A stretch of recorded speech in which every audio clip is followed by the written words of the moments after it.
Hello বন্ধুরা, প্রতি সপ্তাহের মতো আজকেও নিয়ে এলাম সদ্য রিলিজ পাওয়া অ্যাপল টিভির অ্যাকশন, সাইফাই, মিস্ট্রি, হরর ও থ্রিলার জনরার সেরা একটা মুভি দ্য গর্জ নিয়ে। 2025 সালে এই মুভিটি সেরা একটা মুভি হতে যাচ্ছে নিঃসন্দেহে। এক মুহূর্ত বোরিং ফিল করবেন না এই মুভিটি দেখার সময়। আজ এই মুভিটির এক্সপ্লেন করব আপনাদের জন্য। তাহলে চলুন এক্সপ্লেনেশন শুরু করা যাক।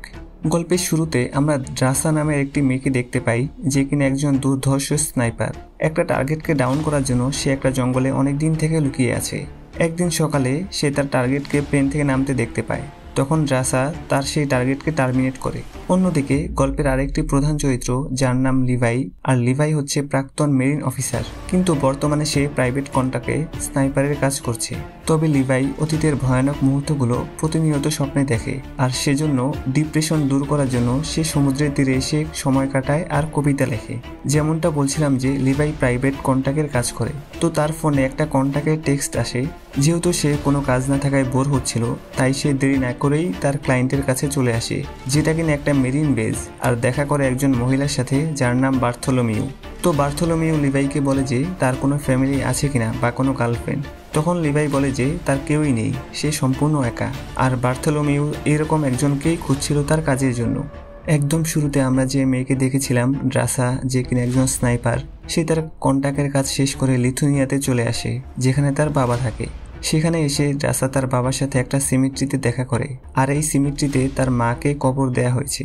তার বাবা একজন ক্যান্সার পেশেন্ট আর একদম লাস্ট স্টেজে আছে। এই কষ্ট সহ্য করতে না পেরে সে সিদ্ধান্ত নিয়েছে যে ক্রিসমাসের দিন সে আত্মহত্যা করবে আর ড্রাসার মায়ের সাথেই শায়িত হবে। এইদিকে লিভাইকে একটা প্লেনে করে অজ্ঞান করে নিয়ে আসা হয়েছে সেই কন্ট্রাক্টের কাজে, যাতে সে বুঝতে না পারে যে সে কোথায় আছে, কারণ এটা একটা টপ সিক্রেট টাস্ক। এরপর সে তার নির্দিষ্ট ড্রপ জোনে আসে আর তার প্যারাশুট নিয়ে প্লেন থেকে জাম্প করে মাটিতে ল্যান্ড করে 2-3 কিলোমিটার হেঁটে সে তার গন্তব্যে এসে পৌঁছায়। আর তার গন্তব্য হচ্ছে একটি টাওয়ার, যেখানে তাকে আগামী 1 বছর থাকতে হবে। তো সেখানে জিডি নামের একজনের সাথে তার দেখা হয়, যে কিনা এই টাওয়ারে 1 বছর ছিল, আর আজকে তার শেষ দিন। জিডি এর স্থানে লিভাই জয়েন করেছে, আর এভাবেই চলে আসছে যুগের পর যুগ। লিভাইয়ের দায়িত্ব পড়েছে ওয়েস্টার্ন টাওয়ার পাহারা দেয়ার।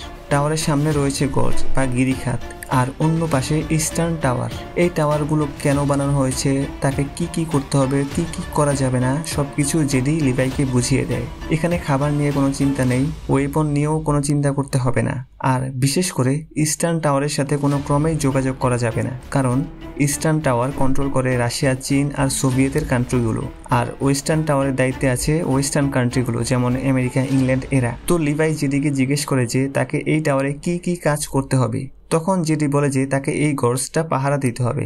তখন লিভাই বলে যে এই গর্জটা কি যেটাকে পাহারা দিতে হবে। তখন জেডি বলে যে এই গর্জটা হচ্ছে ডোর টু হেল বা নরকের দরজা। তখন জেডি বলে যে এখানে রয়েছে ডেভিল, যাদেরকে বলা হয় হলোম্যান। যখন লিভাই জিজ্ঞেস করে যে কেন তাদেরকে এই নামে ডাকা হয়, তখন জেডি বলে যে সে তা জানে না, তবে এই টাওয়ারে প্রথম যার দায়িত্ব ছিল সে প্রথম এই হলোম্যান নামটা দিয়েছিল। লিভাই তখন বলে যে গর্জে নেমে কেন সেই হলোম্যান গুলোকে শেষ করা হচ্ছে না। জেডি বলে যে এই গর্জে থাকা হলোম্যান গুলোকে আটকানোর জন্য প্রায় 2400 সৈন্য পাঠানো হয়েছিল 1940 সালে, যারা আর ফিরে আসেনি। এই গর্জ সম্পর্কে পৃথিবীর কেউই জানে না, শুধুমাত্র দায়িত্বে থাকা মানুষগুলো বাদে, আর তাও কিনা ইস্টার্ন আর ওয়েস্টার্ন কান্ট্রিগুলো মিলে এটা পাহারা দিচ্ছে। কিন্তু এটা স্বাভাবিকভাবে হবার কথা ছিল না, যেহেতু ইস্ট এবং ওয়েস্টের সাথে সবসময় ঝামেলা লেগেই থাকে। এই গর্জের সিকিউরিটির জন্য সম্পূর্ণ ব্যবস্থা করা আছে, যাতে গর্জ থেকে কিছুই বাইরে বের হতে না পারে। কাঁটাতারের বেড়া দেয়া, সবখানে মাইন লাগানো, অটোমেটিক গান ইনস্টল করা, আর একটা অদ্ভুত ব্যবস্থা করা আছে যাতে কোনো স্যাটেলাইট থেকে এই গর্জ দেখা না যায়। তো স্যাটেলাইট জ্যামার ব্যবহার করে এই সিস্টেম করা হয়েছে, যাকে তারা ক্লোক বলে ডাকে। তো জেডি লিভাইকে সবকিছু বুঝিয়ে দিয়েছে, এখন তার ফেরার পালা। তো সে তার নির্দিষ্ট স্থানে এসে দাঁড়ায়, আর একটা হেলিকপ্টার আসে তাকে পিক করার জন্য। হেলিকপ্টারটা তাকে পিক করে ঠিকই, কিন্তু কিছু পরেই গুলি করে মেরে ফেলে আর হেলিকপ্টার থেকে নিচে ফেলে দেয়। অর্থাৎ আমরা এইটুকু তো বুঝতে পারি যে যারা এই পর্যন্ত এখানে এসেছিল তারা কেউই এখান থেকে ফিরতে পারেনি, আর লিভাইও পারবে না। তার জন্য অপেক্ষা করছে এই দুর্ভাগ্যজনক পরিণতি। তো জেডির ইনস্ট্রাকশন মতো সবকিছু করে যাচ্ছে লিভাই, যেমন প্রতিদিন স্যাটেলাইট জ্যামার বা ক্লক সিস্টেম মেনটেন করা, মাইনগুলো ঠিকঠাক আছে কিনা তা চেক করা, মাসে একবার কন্ট্রোল রুমের সাথে রিপোর্ট করা, যেখানে সে তার কাজের বাইরে অন্য কিছুই বলতে পারবে না। তো লিভাই একদিন সেখানে বুক শেলফের পিছনের দেয়ালে কিছু লেখা লক্ষ্য করতে পারে। সে বুঝতে পারে যে এই লেখাগুলো যারা গর্জ দেখাশোনার দায়িত্বে ছিল তাদের লেখা, আর এটা চলে আসছে দ্বিতীয় বিশ্বযুদ্ধের পর থেকেই। সবাই সেখানে কবিতা বা সাহিত্যের মতো করে নিজেদের কিছু কথা লিখে সাইন করে রেখেছে। লিভাই রেগুলার সেই টাওয়ারে কাজ করে যাচ্ছে প্রতিদিন। তবে একদিন সে দেখতে পায় যে ইস্টার্ন টাওয়ারে পাহারা দেওয়ার জন্য একটা মেয়ে এসেছে, আর সে হচ্ছে ড্রাসা। যেহেতু তাদের দুটো টাওয়ারের রুলস হচ্ছে একে অপরের সাথে কমিউনিকেশন করতে পারবে না, তবে ড্রাসা সেই রুলস ভঙ্গ করে আর একটা কাগজে লিখে লিভাইকে তার নাম জিজ্ঞেস করে, যেহেতু এত দূর থেকে মুখে বললে কিছুই শোনা যাবে না। তো তারা একে অপরের সাথে পরিচিত হতে থাকে একটু একটু করে। আর ড্রাসা জানায় যে আজ তার জন্মদিন। তারা তখন ড্রিঙ্কস করে জন্মদিন সেলিব্রেট করতে থাকে। তখন ড্রাসা লিভাইয়ের টাওয়ারের নিচে গর্জ থেকে কিছু একটা উপরে উঠতে দেখতে পায় আর লিভাইকে সেটা জানায়। লিভাই তৎক্ষণাৎ গুলি করে সেগুলোকে মেরে ফেলতে থাকে, যাতে সেই জন্তুগুলো গর্জের বাইরে না আসতে পারে। জন্তুগুলো দেখতে কিছুটা মানুষের মতো, আবার কিছুটা গাছের মতো দেখাচ্ছিল। আমরা জন্তুগুলোকে বৃক্ষ মানবও বলতে পারি। দুটো টাওয়ারের চারপাশেই মাইন, অটোমেটিক গান আর যথেষ্ট সিকিউরিটি দেয়া ছিল। আর যদি কখনো জন্তুগুলো লেজার সিকিউরিটি পার করে উপরে আসে, তখন অটোমেটিক গান অ্যাক্টিভেট হয়ে যায় আর সেগুলোকে গুলি করতে থাকে। তবে এত হাইলি সিকিউরড হওয়া সত্ত্বেও একটা হলোম্যান ড্রাসার টাওয়ারের উপরে চলে আসে। তখন লিভাই সেটাকে মেরে ফেলে, আর একটা মাইন বিস্ফোরণ হলে সেই মাইনের একটা স্প্লিন্টার ড্রাসার গায়ে এসে লাগে। তবে সে খুব বেশি আহত হয় না। পরদিন সকালে লিভাই গতকাল রাতের ভেঙে যাওয়া ফেন্স ঠিক করতে থাকে আর ব্লাস্ট হওয়া মাইনগুলোকে চেঞ্জ করে। তখন সে একটা ইন্টারেস্টিং জিনিস দেখতে পায়। সে দেখে যে গর্জ থেকে একটা ছোট ড্রোন উঠে এসে উড়ে চলে যায়। লিভাই অবাক হয়ে যায় যে এখানে ড্রোন কিভাবে আসলো আর কেনই বা এভাবে চলে গেল। এভাবে চলতে চলতে ডিসেম্বর মাস চলে আসে, আর ক্রিসমাস উপলক্ষে লিভাই একটা ক্রিসমাস ট্রি লাইট বাল্ব দিয়ে সাজায়। তারা ক্রিসমাস সেলিব্রেট করে। তবে ড্রাসার মন খারাপ, কারণ তার বাবা বলেছিল যে ক্রিসমাসের দিন সে নিজ ইচ্ছায় মারা যাবে। ড্রাসার মন খারাপ, আর লিভাই দূর থেকে ড্রাসার জন্য কিছুই করতে পারছে না। তাই লিভাই সিদ্ধান্ত নেয় যে সে ইস্টার্ন টাওয়ারে যাবে ড্রাসার কাছে। সেজন্য একটা আরপিজি লঞ্চারে দড়ি লাগিয়ে সে ইস্টার্ন টাওয়ারের দিকে ফায়ার করে, আর ড্রাসা সেই দড়ি নিয়ে একটা গাছের সাথে বেঁধে দেয়। আর লিভাই সেই দড়ি বেয়ে ড্রাসার কাছে এসে পৌঁছায়। তো এতদিন পর দুজন মুখোমুখি হতে পেরে, কাছাকাছি আসতে পেরে খুব খুশি। তারা একসাথে বসে গল্প করতে থাকে, ডিনার করে, ড্যান্স করে। তারা একে অপরকে ভালোবেসে ফেলে। তো অসাধারণ কিছু মুহূর্ত পার করে পরদিনই লিভাই তার টাওয়ারে ফিরবে। বেঁধে রাখা দড়ি বেয়ে বেয়ে যখন মাঝ পথে এসে পৌঁছায়, তখন কিছু জন্তু গর্জ থেকে উঠে দেয়াল বেয়ে বাইরে আসার চেষ্টা করলে একটা মাইন ব্লাস্ট হয়, আর তার আঘাতে দড়ি ছিঁড়ে যায় এবং লিভাই সোজা গিয়ে পড়ে গর্জে। তবে সৌভাগ্যবশত লিভাইয়ের কাছে প্যারাশুট ছিল, আর লিভাইকে নিচে পড়তে দেখে ড্রাসা তার প্যারাশুট আর জিনিসপত্র নিয়ে গর্জে লাফ দেয়। তবে ড্রাসা নিচে গিয়ে একটা নদীতে পড়ে, আর সেখানে তার নিয়ে যাওয়া অ্যাসেন্ডার বা যা দিয়ে তারা আবার উপরে উঠে আসবে সেটা হারিয়ে যায়। এইদিকে লিভাই নিচে গিয়ে একটা গাছের উপর ল্যান্ড করে আর উল্টো হয়ে ঝুলতে থাকে। লিভাইয়ের জ্ঞান ফিরে আসে, আর সে দেখতে পায় যে গাছটা নড়ছে, আর পুরো গাছটাই যেন একটা জন্তু। সেই গাছটা লিভাইকে জীবন্ত গিলে ফেলার চেষ্টা করছে। লিভাই খুব চেষ্টা করেও মুক্ত হতে পারছে না। গাছের ভিতর থেকে অনেকগুলো দাঁতের মতো ডালপালা আর আঠালো পদার্থ লিভাইকে টেনে গাছের ভিতর নিয়ে যেতে চাইছে। তবে সেই মুহূর্তে ড্রাসা সেখানে চলে আসে আর গুলি করে গাছের সেই দাঁতগুলি ভেঙে লিভাইকে মুক্ত করে। কিন্তু বিপদ তো মাত্র শুরু হয়েছে। গাছের কবল থেকে মুক্ত হতে না হতেই কয়েকটা হলোম্যান সেখানে আসে ঘোড়ায় চেপে, যারা কিনা জন্তু এবং গাছ এই দুটোর সংমিশ্রণ। সেগুলো এসে তাদের উপর আক্রমণ করে, আর তাদের কাছে ছিল তলোয়ার, আর সেটা দিয়ে তাদের হত্যা করার চেষ্টা করতে থাকে। লিভাই এবং ড্রাসা দুজন মিলে সেগুলোর সাথে ফাইট করে বেঁচে যায়, আর একটা হলোম্যানকে মেরেও ফেলে। এরপর সেগুলোকে কাছ থেকে পরীক্ষা করে বুঝতে পারে যে এদের গায়ে মিলিটারির পোশাক রয়েছে। শুরুতে জেডি লিভাইকে যে বলেছিল যে 2400 জন সৈন্য সেখানে পাঠানো হয়েছিল 1940 সালে, যারা কিনা আর ফিরে আসেনি, সেই সৈন্যরাই হয়তো এই হলোম্যানে রূপান্তরিত হয়েছে। তবে এত বছর পরেও কিভাবে এরা জীবিত আছে সেটাই আসল প্রশ্ন। এরপর লিভাই আর ড্রাসা সেই কুয়াশাচ্ছন্ন গর্জের ভিতর দিয়ে ভয়ে ভয়ে হাঁটছে, আর চারদিকে ছড়িয়ে ছিটিয়ে আছে গাছ ও মানুষের সংমিশ্রিত কিছু কঙ্কাল। তারা হাঁটতে হাঁটতে এবার একটা ভিন্ন স্থানে এসে পড়ে, যেটা দেখে মনে হচ্ছে মানব বসতি বা শহর ছিল বহু বছর আগে। সেখানে রাস্তায় বিশাল বড় ফাটল তারা দেখতে পায়, যা থেকে অনুমান করা যায় যে এটা বড় কোনো ভূমিকম্পের কারণেই হয়েছে। হলোম্যান বা জন্তুগুলো থেকে বাঁচার জন্য তারা একটা চার্চে গিয়ে আশ্রয় নেয়। সেখানে তারা দেখে যে চার্চের বেঞ্চে বহু মানুষ মৃত অবস্থায় কঙ্কাল হয়ে পড়ে আছে। লিভাই একটা মহিলার কঙ্কালের কাছে গিয়ে দেখে যে তার হাতে একটা ছোট্ট কৌটা, যার ভিতরে আছে সায়ানাইড। অর্থাৎ এরা সবাই চার্চে এসে সায়ানাইড বা বিষ খেয়ে আত্মহত্যা করেছে। তখন তারা ভাবে যে এমন কি ঘটেছিল যার কারণে তাদের সবাইকে বিষ খেয়ে একসাথে আত্মহত্যা করতে হলো। সেখানে তখন হঠাৎ করে কিছু মাকড়সা টাইপের জন্তু তাদের উপর আক্রমণ করে, যাদের মাথাগুলো আবার মানুষের মাথার খুলি বা স্কালের মতো। তারা দুজন সেগুলোর সাথে প্রচন্ড ফাইট করতে থাকে বাঁচার জন্য। আবার এই দিকে আরেকটা হলোম্যান সেখানে উপস্থিত হয়। তখন ড্রাসা সেটাকে বোম মেরে উড়িয়ে দিয়ে কোনো মতে সেখান থেকে বেরিয়ে আসে, আর তারপর একটা ল্যাবরেটরির মতো জায়গায় এসে আশ্রয় নেয়। সেখানে এসে তারা বুঝতে পারে যে এটা মিলিটারি কোনো সিক্রেট বেস ছিল। লিভাই সেখানে একটা পুরনো ভিডিও রেকর্ড খুঁজে পায়, আর সেটাকে প্লে করার জন্য ব্যাকআপ জেনারেটর চালু করে।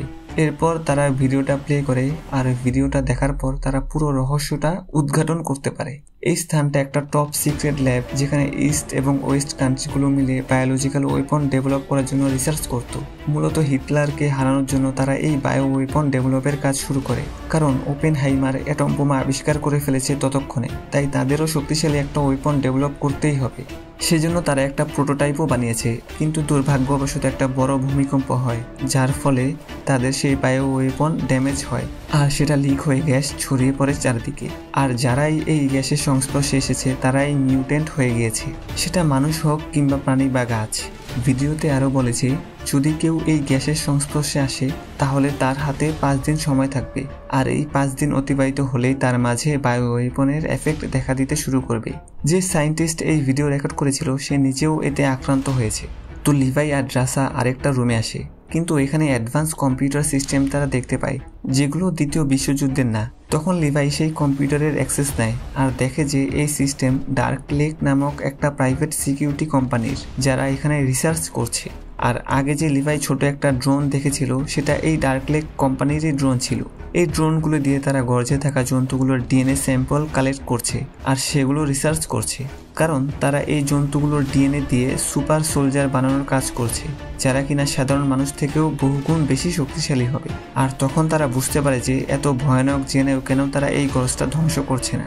সেই কম্পিউটার থেকে লিভাই আরেকটা গুরুত্বপূর্ণ তথ্য আবিষ্কার করে, যেটার নাম হচ্ছে স্ট্রে ডগ প্রোটোকল। যদি কখনো এখানে সবকিছু নিয়ন্ত্রণের বাইরে চলে যায় বা এই সিক্রেট উন্মুক্ত হয়ে যায় সবার কাছে, তখন এটাকে ধ্বংস করার জন্য একটা পারমাণবিক বোমা সেট করে রাখা হয়েছে। এই বোমা অ্যাক্টিভেট হওয়ার 2 মিনিট পর ব্লাস্ট হবে এবং এর রেডিয়াস 4.2 কিলোমিটার পর্যন্ত।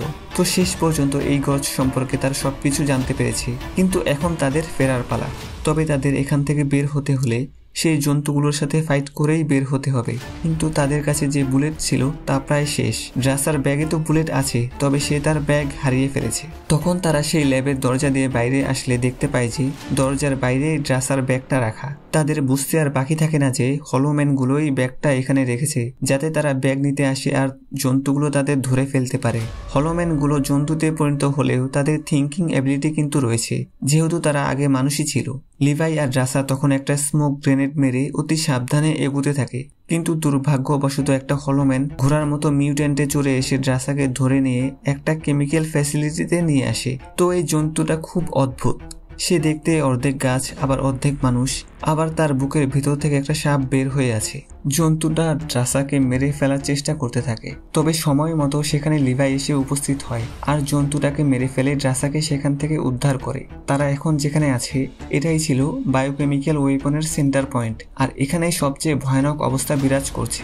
চারদিকে মানুষের শরীর গাছের লতাপাতার মতো ছড়িয়ে আছে, আর সেগুলো এখনো জীবন্ত। তারা এখান থেকে বের হতে হলে সাবধানে এই ছড়িয়ে থাকা মিউটেশন জালের মাঝ দিয়ে বের হতে হবে, আর খেয়াল রাখতে হবে যাতে সেগুলোতে স্পর্শ না করে। কিন্তু ড্রাসা ভুলবশত একটা টেন্টিকলে পা দিয়ে ফেলে, আর সেই মিউটেন্টগুলো তাদেরকে টেন্টিকল দিয়ে ধরে ফেলে। তবে ছুরি দিয়ে কেটে ফেলে কোনো মতে সেখান থেকে উদ্ধার হয়, আর ড্রাসা গ্রেনেড লঞ্চার দিয়ে একটা গ্রেনেড ছুঁড়ে আগুন দিয়ে সেগুলোকে পুড়িয়ে ফেলে। এখন তাদের এখান থেকে তাদের টাওয়ারে ফিরতে হবে, কিন্তু ড্রাসা তো সেই অ্যাসেন্ডারটা হারিয়ে ফেলেছে। তবে লিভাই আরেকটা উপায় খুঁজে বের করে। সেখানে কিছু পুরনো জিপ গাড়ি তারা দেখতে পায়। একটা গাড়িকে রিপেয়ার করে পাহাড়ের দেয়ালের কাছে চালিয়ে নিয়ে আসে, আর সেখানে এসে যে দড়ি ছিঁড়ে যাওয়ায় লিভাই নিচে পড়ে গিয়েছিল সেই দড়ি গাড়িতে বাঁধতে থাকে লিভাই, আর ড্রাসা গান হাতে নিয়ে জন্তুগুলোকে মারতে থাকে।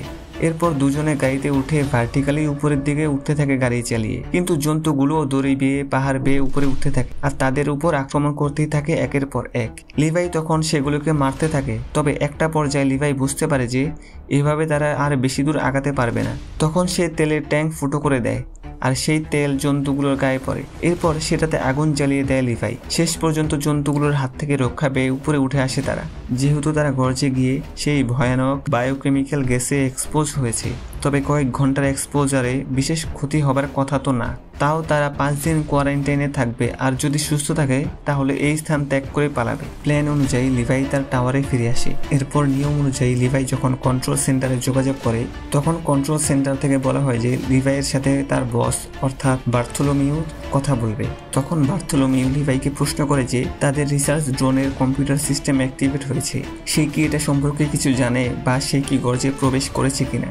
আরও জিজ্ঞেস করে যে সে কি ইস্টার্ন টাওয়ারের সাথে যোগাযোগ করেছে কিনা। তখন লিভাই সবগুলোর প্রশ্নের উত্তরে না বলে দেয়, অস্বীকার করে সত্যিটা। তবে বার্থোলোমিউ সত্যিটা আগে থেকেই জানতো, কারণ গর্জের ভিতরে সেই কন্ট্রোল সেন্টারের ওয়েবক্যামের রেকর্ড তার কাছে রয়েছে। এরপর বার্থোলোমিউ লিভাইকে বলে যে সে যেহেতু সিস্টেমটা অ্যাক্টিভেট করেনি তাহলে নিশ্চয়ই ইস্টার্ন টাওয়ারে যে আছে সে করেছে। তাই লিভাইকে নির্দেশ দেওয়া হয় যাতে সে ইস্টার্ন টাওয়ারে যে আছে অর্থাৎ ড্রাসাকে মেরে ফেলতে। তখন লিভাই বলে যে সে নির্দেশ অনুযায়ী কাজ করবে, কিন্তু বার্থোলোমিউ বুঝতে পেরেছে যে লিভাই তার নির্দেশ অমান্য করবে আর ড্রাসাকে মারবে না। তাই বার্থোলোমিউ নিজেই সেখানে কিছু ফোর্স নিয়ে আসবে আর তাদের দুজনকেই শেষ করে দিবে। পরদিন লিভাই আর ড্রাসা দুজন মিলে স্যাটেলাইট জ্যামারগুলোতে কিছু কেবল ইনস্টল করা শুরু করে। আর তখন লিভাই দেখে যে একটা হেলিকপ্টার আসছে সেখানে। হেলিকপ্টার দেখে সে ড্রাসাকে পালাতে বলে আর নিজেও স্নাইপার হাতে লুকিয়ে পড়ে। এদিকে বার্থোলোমিউ টাওয়ারে এসে লিভাইকে না পেয়ে বুঝতে পারে যে লিভাই আর ড্রাসা দুজনেই পালিয়ে গেছে। তাদেরকে খুঁজে মেরে ফেলতে কিছু ড্রোন লঞ্চ করে। তখন সৌভাগ্যবশত ড্রোনগুলো তাদের সাথে খুব একটা সুবিধা করতে পারে না। এরপর ড্রাসা আর লিভাই তাদের দুই পাশে স্যাটেলাইট জ্যামার বোম দিয়ে উড়িয়ে দেয় আর এজন্যই কিছু কেবল দ্বারা লাগিয়েছিল সেই ক্লোকারগুলোতে। আর সেই জ্যামারগুলো ধ্বংস হয়ে যাওয়ায় পুরো গর্জ এক্সপোজ হয়ে যায়। আর গর্জে লিভাই আর ড্রাসা দেখেছিল যে কোনো কারণে যদি গর্জ এক্সপোজ হয়ে যায় তাহলে স্ট্রে ডগ প্রোটোকল অ্যাক্টিভেট হয়ে যাবে আর অ্যাক্টিভেট হবার 2 মিনিট পর বোম ব্লাস্ট হবে, যার রেডিয়াস 4.2 কিলোমিটার পর্যন্ত। আর বার্থোলোমিউ সেটা বুঝতে পেরে সেখান থেকে পালানোর জন্য হেলিকপ্টারে ওঠে। তবে হেলিকপ্টার সেফ ডিস্টেন্সে যাওয়ার আগেই ব্লাস্ট এফেক্টে ধ্বংস হয়ে যায়। সেই সাথে গর্জে থাকা সবকিছুও ধ্বংস হয়ে যায়। ড্রাসা পালিয়ে নিরাপদ দূরত্বে চলে আসতে পেরেছে, তবে লিভাই ড্রোন থেকে পালাতে গিয়ে পায়ে আঘাত পায়, যে কারণে ঠিক সময় লিভাই নিরাপদ স্থানে যেতে পারেনি আর ব্লাস্টের প্রভাবে সে গিয়ে একটা নদীতে পড়ে। ড্রাসা লিভাইয়ের জন্য অপেক্ষা করতে থাকে কিছুদিন, আর তার কাছে লিভাইয়ের দেয়া একটা চিঠি রয়েছে যেটা লেখা যে যদি লিভাই বেঁচে ফিরতে না পারে তবেই এটা সূর্যাস্তের সময় খুলতে। যেহেতু অনেকদিন সময় হয়ে গেছে তাই লিভাইয়ের বেঁচে থাকার সম্ভাবনা নেই ভেবে ড্রাসা চিঠিটা খোলে আর সেখানে দেখে লিভাইয়ের ড্রাসাকে নিয়ে লেখা কবিতা শি কোলাপসড দ্য নাইট। আর কবিতাটা পড়ে সে খুব ইমোশনাল হয়ে যায়, কারণ সে লিভাইকে বলেছিল যে তারা এখান থেকে পালিয়ে ফ্রান্সের একটা স্থানে যাবে যেখানে তাদের কেউই খুঁজে পাবে না আর সেখানেই বাকি জীবন পার করবে।